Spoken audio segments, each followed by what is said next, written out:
Hey guys, I'm Rachel Cruze. I'm George Kamel. And this is Smart Money Happy Hour.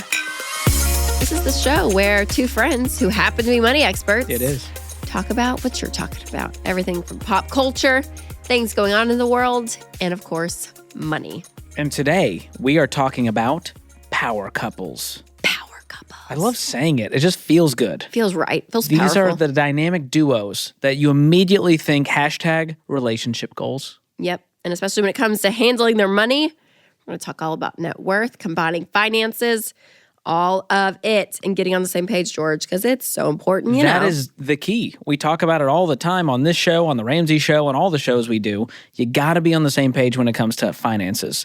And so, think milk and cookies, wine and charcuterie, smart money, and happy hour. These are the kinds of pairings that America needs right now. That works in life, yes. And today we're sipping on a mocktail, George. That's right. And it's a really good one, I gotta say. I know you're a big Sonic fan, so today this is kind of a nod to Sonic with a homemade cherry limeade. Delicious. We even included real Sonic ice for you. Which I so appreciate. To be authentic. Lindsay. Hashtag live authentic. Lindsay, thank you. Thank you, Lindsay. Yeah, so you're going to get our rating and reveal the cost per glass at the end of the episode. You might be surprised. So until then, it's Power Hour, George. Let's do this. You know what? I got to say, I think Winston Cruze, Rachel Cruze, that's a power couple. I was going to say the same about you and Whitney. Wow. That's so nice. No, but it's two people who are strong on their own. Is that how you define it? And they come together. Let's look at Google. What does Google say? Google's definition is a couple consisting of two people who are each influential or successful in their own right. Ooh. Fair. So you can't marry a dud and then be a power couple. No, you both gotta have two amazing people coming together. And it's not just about popularity, influence, wealth, prestige, a good fit. There's a lot of couples who are they go well together, but we're not going to call them power couples. Yeah, can I tell you urban dictionaries? Ooh, I like this one. You ready? That's my favorite dictionary. A relationship between two people who are equally as cool as each other, and neither one depends on the other for their feelings of self-worth. Ooh. So urban went a little deeper. I actually like that. Very classy for how Urban Dictionary normally is. I know, it's great. And I think it's a great summation. They don't need anything from each other, but they're better together. So now that we know what power couples are, we got to figure out, are you a power couple? If you're listening right now and you have someone in your life, how do we figure this out? Well, let's go back in time because Insider did an article in September 2021 titled The Most Iconic Power Couple the Year You Were Born. Oh, this is fun. This is a great one. Bruce Willis and Demi Moore. Ooh, a classic power couple. Oh, my gosh. This is great. So they were an iconic couple in 88 because they just got married at the end of 87. Die Hard came out. Which is a Christmas movie, we now know. And, they just were rocking it. They were. They were run. The 80s. Yeah, all the way to 2000. They split. And then they divorced. Sad. I know. But they're both beautiful people, great actors in their own right, all that. That is a power couple to me. I'm Absolutely. You know what? That's it. I'm a big Bruce Willis fan. I don't remember Demi Moore in a lot. I don't know if I didn't watch a lot of the movies. No, never saw it. You never seen Ghost? No. With Patrick Swayze? No. No way. It's a great one. She has short hair in it. Because when I think of Demi Moore now, it's her long, dark, black hair. But, Ghost is great. Did you see Whoopi Goldberg's in it too. Sixth Sense with Bruce Willis? I did. That's that's a core memory for me. I see dead people. Moving on, 1 year later, I came into the world, 1989, and the power couple that year was Kevin Bacon and Kyra Sedgwick. They were married more than 30 years, defying the Hollywood odds, Rachel. They were the it couple in 89.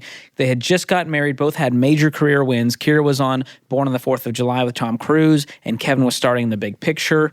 And so I'm a big Kevin Bacon fan. I am too. I don't know her as well. Yeah. Is that terrible? No, that's not terrible. Yeah, I had to think I think Kevin Bacon is the more famous one if you had to just label it. I think so too. So power couple, they probably were then. Yeah. You were coming home from the hospital, so you don't remember. Thank you for thinking about me. I assume then it was. I don't know. All you older folk listening to the podcast could probably let us know. Back in my And they're day. still married too. They are? Yeah. We Wow. love to see that in Hollywood. That's rare. Wow. I do love that. Okay, producer Lindsay, you are a little bit younger. What year? 1991. Oh, who was the it couple in 91? Dennis Quaid and Meg Ryan. Yes. Okay. Great one. Great year to be born. Great one. Love it. God, love Meg Ryan. They're no longer together, though. They lasted, what, 10 years? Yeah. They divorced in 01. Yeah. I will say I just finally watched You've Got Mail. I'm catching up, Rachel. I'm catching up. George, Classic. you've missed some good ones. I know. It was really good. A lot of nostalgia for like the And AOL Tom days. Hanks, man. So I good. like both of them. They're both so good, but Dennis Quaid and his like smile lines. know. Oh, It's yeah. just, It's the Parent Trap for me. 1000%. Captured my heart. Oh, so What good. a sweet dad. What a sweet dad he was to old Lindsay. We got Lindsay some movies to Lohan. watch. We need a movie. We need Smart Money Happy Hour movie nights. Yes. And everyone's invited who's listening. Love for it. sure. Okay, so you may be thinking, so who is the biggest couple of 2022? We're trying to keep you all on trend. So we'll start with the most wholesome couple. Okay. Tom Holland and Zendaya. Yes. What do you think about them? I love Zendaya. Greatest showman. She stole my heart. And I'm like, go girl. You go. I love her. I don't know Tom Holland as much. He's amazing. I know. I haven't seen You haven't seen this- the newest Spider-Man No, I haven't seen movies? the newest Spider-Man. It's Oh. worth it. It's good. They So are good. the Gen Z it couple, and they have a nickname, Tomdaya, Stop it. which I think is really cute. So yeah, I would call them a power couple, especially being that young and that successful and finding love that early on. That's impressive. For sure. All right. The most satisfying couple of 2022, Ben and Jennifer. Oh my goodness. Ben Affleck, Jennifer Lopez are back married July. July 16th of 2022. And yeah, they both have, What a tumultuous roller coaster well, of he a went relationship. downhill for a little bit after Jen Gardner.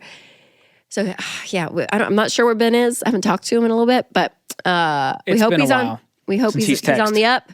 But she definitely brings more power to that couple than him, I think. Yeah. Acting, singing. I mean, she's She J-Lo. can do it all. J-Lo can do a lot. She's a woman of business and leisure.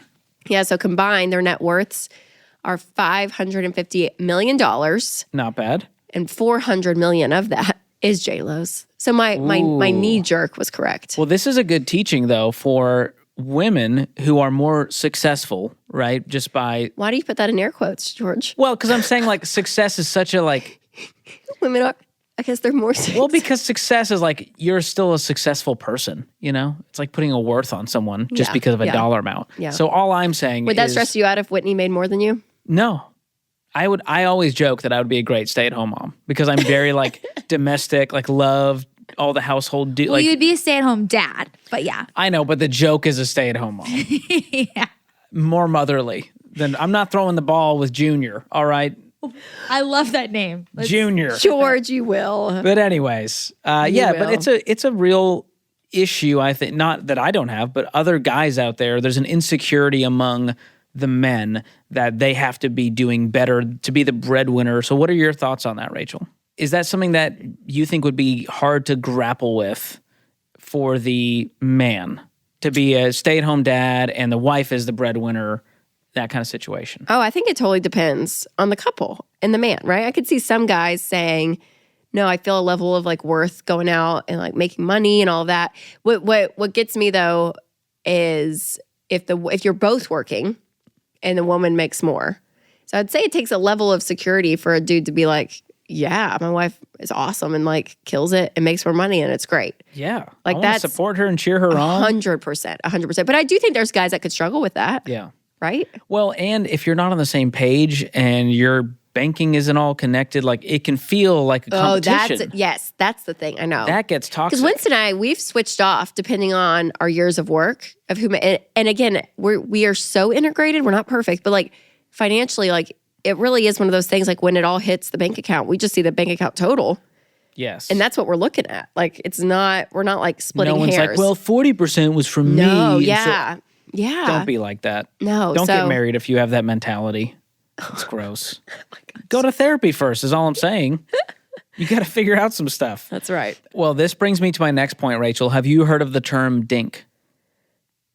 Dual income, no kids. Dual income, no kids. Of course. And that is, I think, one way to become a power couple if you can do it. If you can swing it. The dual income, no kids is a great situation.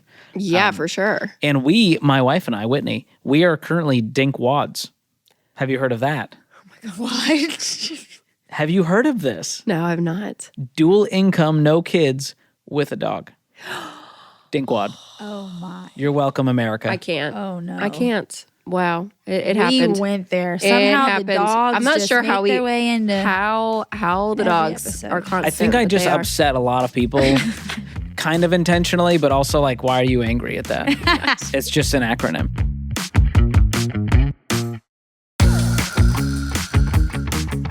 So Ben and J-Lo, obviously huge net worth. Let's move on to a couple with an even larger net worth, the OG coupling, Oprah Winfrey and Stedman Graham. Yes, and they're not married. They've just been together for 36 years. That's impressive. This year alone, they brought in $203 million. Wow. I mean, the OGs of the OG. 36 years is impressive. And, the only thing I disagree on is I think they should tie the knot. I agree. It's time, Oprah. Come on, guys, you can do this. You can still be your own woman. You're still Oprah after you get married. Nothing changed. Oh, my gosh. Make it official. Okay, so those were some power couples, George. Yeah. Powerful. So when it comes to looking at, okay, what are we, if you're asking, are we a power couple? Not we, me and George, but you, the listener. And if you're married. How do you define it for Yes. yourself? Yeah. So I do think, there could be a financial bent. We talked about that with the celebrity couples. And so your net worth, just to remind you, is what you own minus what you owe.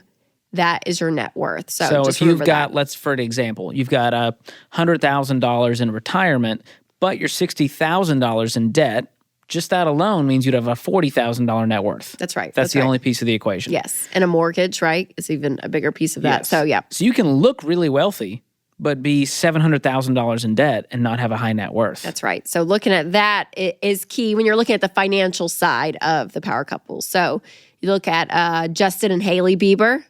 Justin, $300 million is what he's worth. Wow. Hailey, $20 million. Chrissy Teigen, John Legend. John's $100 million. Wow. She's $75 million. And you can't forget about one of the OG power couples in my book, Beyonce and Jay-Z. Yes. So Beyonce's net worth, $500 million. This is according to the internet. Jay-Z's, $1 billion. That's impressive. They're doing pretty well. And when I think of power couples, they're both very successful, very impressive in their own right. And they were like, we're going to come together to just take over the world. That's right. So something we mentioned on another podcast, George, is prenups. This is a hot button issue, Rachel. So I'm not normally a fan of them. For just the average people, getting married, all of that. I think that there's a level of becoming one, seeing your marriage is forever, all of that, right? But if it is slanted majorly one way, right? Like if you and Beyonce got married, George, thank you. I would for probably say, even hey, thinking that's a Beyonce, possibility. I might get a prenup.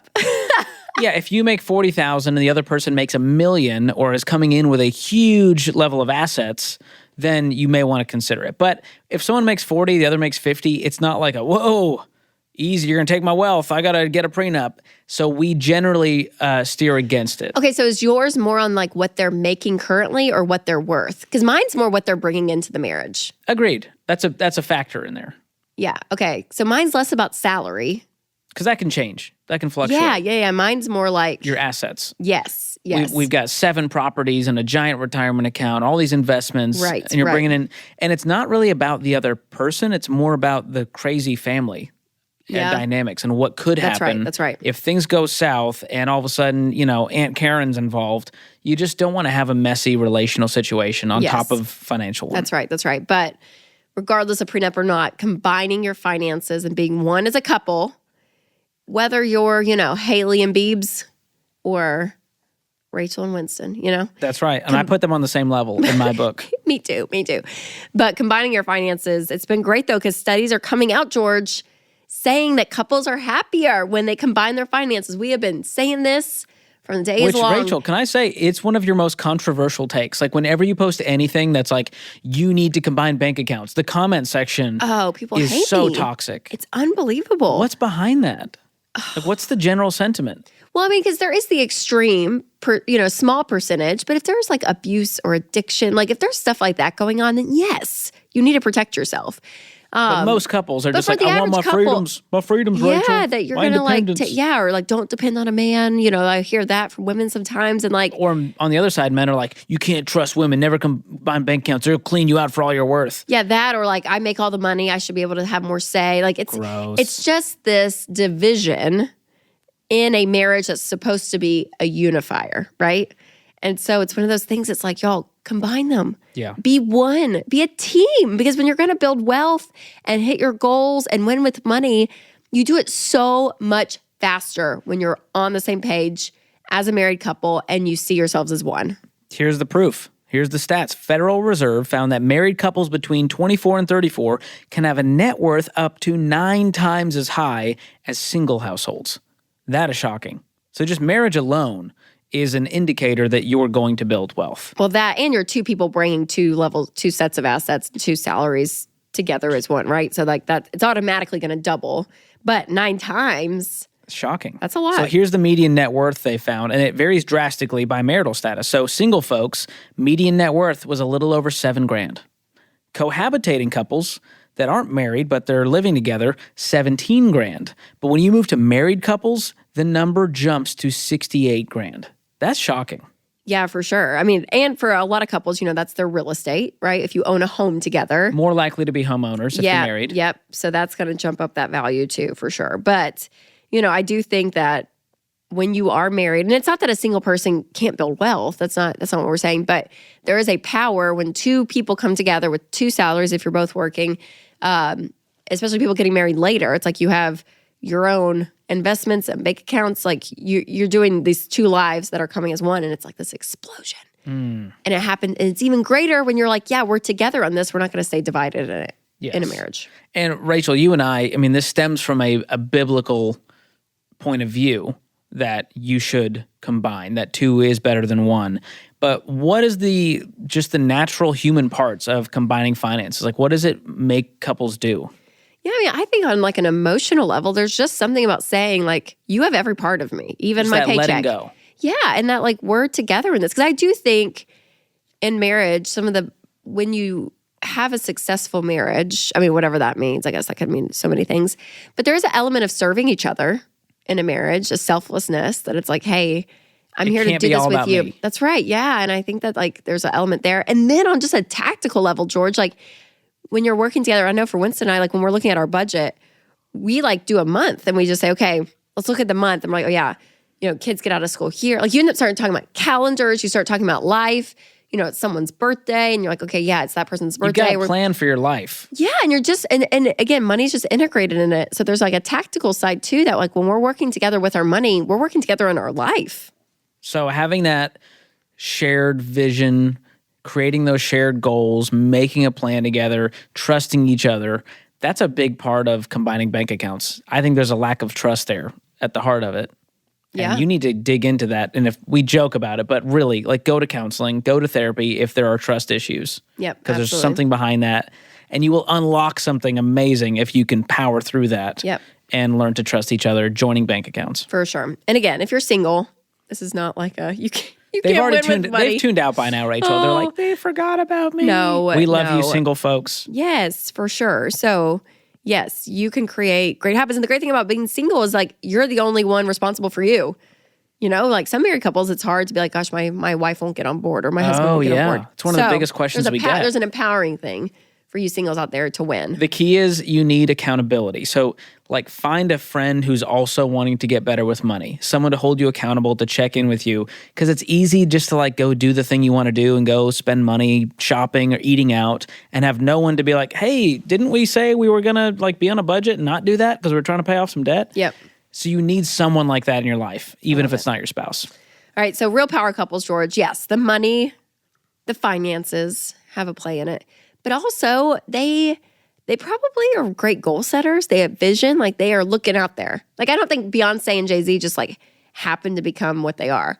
Like, they are strategizing. They're thinking through. They're smart. Driven. I would think so. Yes, absolutely. for sure.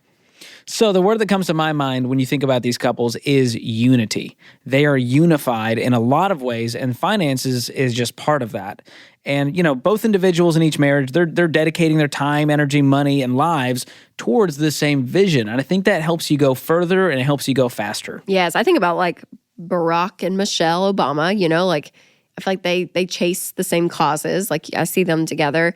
Even Blake Lively and Ryan Reynolds, like when they talk about their family, like they feel very unified, or what they're putting out to us, amateurs out here. Which we hope it's authentic. I would hope so, yes. But there is that sense that you're like, oh yeah, they are one, and they really respect each other, and like they see themselves as a team. Well, here's an example of this, Rachel. When you think about power couples, Harry and Meghan, they've been in the news a lot. They've got the Netflix documentary. Oh, I know. Have you seen it? I have not. Are you watching it? Okay, the Duke and the Duchess 3 of episodes Sussex? in, so I'm not quite finished, but Okay. I'm in it.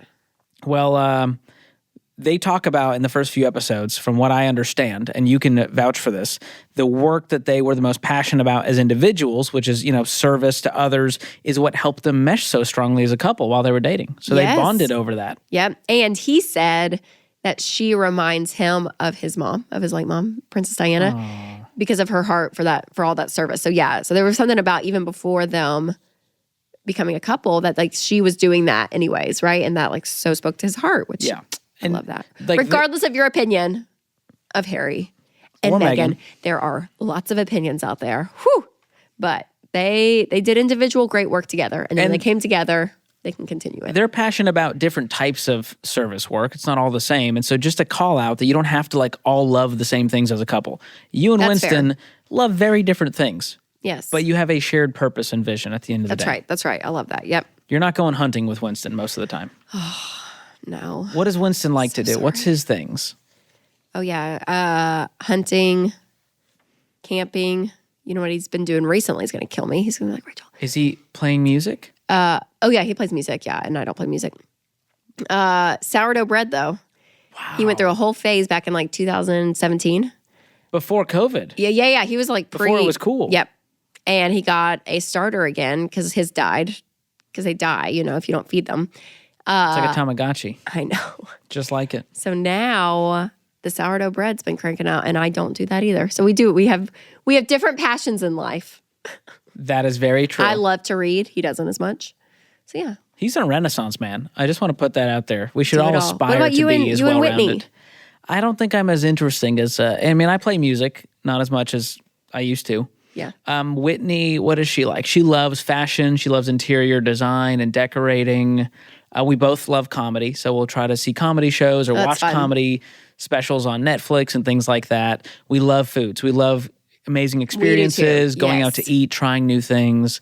And so we have a shared love of many things. And our French bulldogs, of course. Of course. That takes up our life. Add them in for sure. So here's the teaching out of this, Rachel, is you don't have to be rich or famous or in the royal family to be a power couple, to have goals, to have a vision, to have a desire to serve others. But you do need to have the shared purpose. You need to have unity.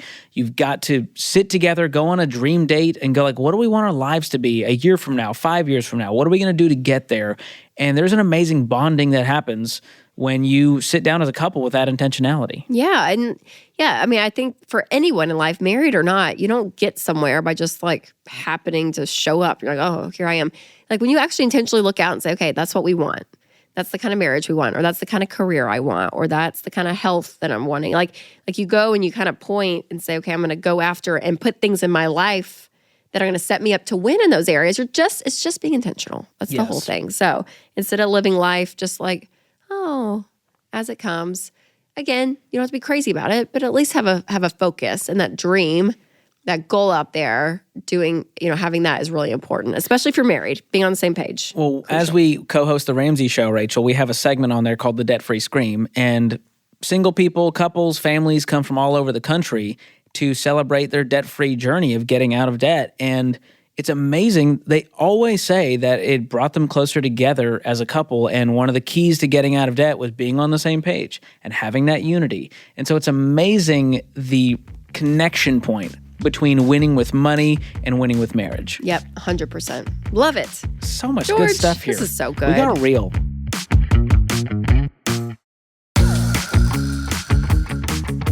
Well, It's almost the end of the episode, and we like to close out every episode with Guilty as Charged. This is where our producer, Lindsay, gives us a new Guilty as Charged question every week. And if we are guilty, we've got to take a drink and explain ourselves. Let's go. What do we got, Lindsay? All right. John asked, have you ever scanned your Chick-fil-A or like other chain membership when someone else is paying? So say you're with your friend and they don't have a Chick-fil-A membership. So you're like, oh, I'll get the points. Hold on, here you go. And put Yes, 100%. yes. I'll chug this 1000%. mocktail. If you're not doing that, what's wrong with you? You're missing out, people. Oh, yeah. You know what? Now, I will is it, like, not throw her strategic under the for you? bus, but someone on our team, George, here at the office, I did a big Chick-fil-A order. And she's like, I'll go pick it up. Because she was like, because I knew I could get the points. Oh. Which that's I brilliant. said, good for you. Way to I have a respect dream. the hustle. Way to be intentional. She was doing everything we were saying, George. She got those Chick-fil-A If points. you get there first, you get the points. No shame in that game. And especially if they don't have it. I would feel a little guilty if they had the app and they were paying. I think I would say, like, do you want to get the points? But if they didn't have the app. Well, here's the okay, let's ask the question. Have you ever done it where someone did have it and you were like, Where it's like sneakier? yeah. Probably. I don't know that whoever was on the other side understood or cared. Most of the time, the other person is like, I don't track my points or any of that. Like, Because I've had that happen to me before where someone was like, hey, like, can I use mine? I have a card. They had like they had the Chick-fil-A Oh, they were like thing, being but aggressive they about had it. but I think either maybe they did know that I did or they didn't know that I did. So they offered, but then I'm in the awkward situation of, do I say, actually, I have a See, card. Lindsay's just too You know what I nice. mean? I would or just do be you like, say, nah, bro. all you, go for it. I say go, I let them go for it. Well, generally, like, who's paying? Like, are you guys combining the receipts here? What's No, I'm going talking on? about like you're standing next to each other checking out separately, but they're like, hey, can I use my like Oh. Tricky. I feel like the people I hang out with, they're savvy. They've got their own app. They're paying for themselves, you know? But that's what I'm saying. Like, what if they just didn't know I had it? Oh. Do you know what I'm saying? But then, Yeah. like, what do you do when you do? What do you do when you do? What do you do? Does that make sense? Yeah. I mean, this is Have you so ever been meta. a recipient? In God, the, this in the is rewards really metaverse. complex. I'm don't just think saying I've- that's yeah. happened. And I'm the one who says, sure, yeah, go for it. Of course you do, Lindsay. You're Well, so sweet. it also just comes to a place of probably like, I just want to people please. For sure. You know, like, let's be honest. There's probably Yeah. a part of that where I'm probably just like, sure. So there's the more innocent side of this question. If someone pays for your meal and they don't have points, of course you jump in and go. Then it gets a little sticky if you Yeah. both have it. I think that's unfair. I think that For that like person to ask. yes, if they asked, can I use my points versus hey, do you have the Chick-fil-A app and do you want to? I would ask the question. That's So a better question. Well, then how do you, as the recipient, if they were just like, if they were aggressive, just because there's some people who are just like more blunt, you know, It's like they're- George. like It's that type George. of person, Just put George where in. they're like, hey, I'm I'm very savvy. aggressive. It doesn't hurt to ask. Where they just say, hey, can I use mine? They don't say, do you have one? If you're the other person, what would you tell that person listening? Like, no, you can tell them Depends that on you who do. it is. Like, how would you tell them? mean, to if- go if out? it's my sister, I'm like, back off. No. Here's my thing. If it bothers you, say something because that just turns into resentment and it hurts the relationship going and it to, becomes yeah. awkward. And the other person's like, oh, I didn't know it was that big a deal. Like, I didn't care. You know what I mean? So don't put that on them if you didn't speak up. If they're paying for the meal, they can take the points if they already are going for it. Oh, 100%. I think that just means you deserve it. They've earned you it. Go. Okay. There we go. Glad we settled that debate. Wow, that was a big one. Hot rewards debate. Wow.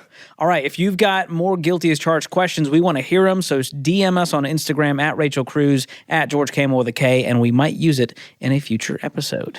All right, George, what do you think about the mocktail? I like it. Lindsay, I think it was great. I love it. Great. It's a cherry limeade, and ours had a little extra lime, and I love It's it. a little, Very tart, very sour, and I am here for it. And here's what's in it. This is shocking. It is the black cherry flavored sparkling ice drink. You've seen those tall, skinny bottles? You can find it in most grocery stores. And then you just add a little lime juice. love it. So it's What do you very rate it? I'm going to rate this a 10 out of 10. Wow. I love tart, sour things, and 10 out of 10 also because you got the real Sonic ice, which, fun fact, you can go into any Sonic and get the 10-pound bag of ice for just $3.50. Amazing. The gift that keeps on giving. It is. We all love Sonic I'm going ice. to go 8 out of 10. Okay, fair. Yeah. But That's I still a feel great solid rating. about it. I feel I'll solid take about that. You lean more sweet than sour? it. Totally depends on everything. I don't know. All right. Not one or the other. So the best part about this drink is it's super affordable and cost effective because a bottle of the sparkling ice, which makes multiple drinks, is about $1, and a lime is like 50 cents. And so this drink could cost you 75 cents, maybe $1 if you get a container lime juice, whatever it is. But that's very affordable. It is very affordable. And it feels fancy. If you put it in a nice glass with nice ice, it That's really beautiful. elevates it. It looks really great. It looks really great. So if you want that mind-blowing recipe, go to the show notes, give it a try this weekend, and it's a great mocktail. You can add an alcohol of your choice if you want to spike it. That's right. All right, George, it's closing time. So if you guys do not want to miss a future episode, make sure you subscribe to this podcast. Hit that follow button. And if the spirit leads, you can leave a review. And Rachel, my favorite power couple is Smart Money Happy Hour and our listeners. Oh, it's a How about great that? one. I mean, they're bringing it all, right? We love you guys. We do. We do appreciate love you guys. So don't miss it. Next Thursday, we've got an all-new episode of Smart Money Happy Hour.